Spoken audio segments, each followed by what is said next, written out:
राधे राधे महाराज जी। महाराज जी, कभी कभी कोई अपराध हो जाने पर ऐसा लगता है कि मानो बहुत जलन हो रही है, फिर महाराज जी हम बहुत प्रयास करते हैं, प्रार्थनाएं करते हैं, तो महाराज जी फिर ऐसा कब समझें कि महाराज जी गुरुदेव ने माफ कर दिया है? जब जलन समाप्त हो जाए, भजन प्रारंभ हो जाए। महाराज जी आपसे सुना था कि अगर हमारा कोई अपराध होता है तो पहले क्योंकि हम शरणागत हैं तो हम स्वर्ग जाते हैं, मतलब भोग नहीं, वो अलग चीज है। तुम इसे अपराध से क्यों जोड़ रहे हो?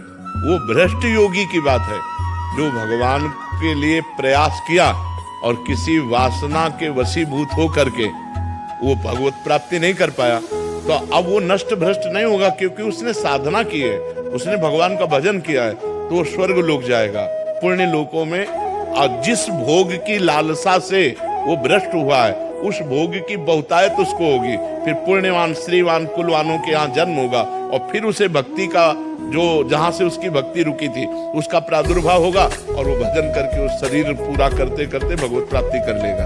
महाराज जी हमें स्वर्ग नहीं जाना ना आपके। नहीं तो अभी इतना भजन कहाँ के स्वर्ग लायक कौन? आपकी बल से लगता है कि शायद पहुंचे, लेकिन हाँ, नहीं, श्री जी का नाम जप करो और कोई गंदा आचरण मत करो।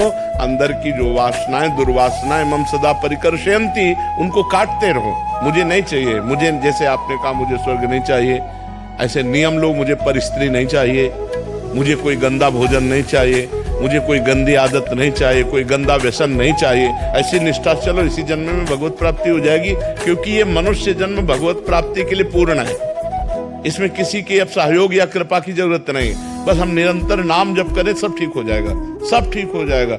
हम ये खोल के आपसे कहते हैं, कलयुग में केवल नाम से सिद्धि होगी, केवल नाम से, केवल नाम से, कलयुग में केवल नाम से भगवत प्राप्ति होगी।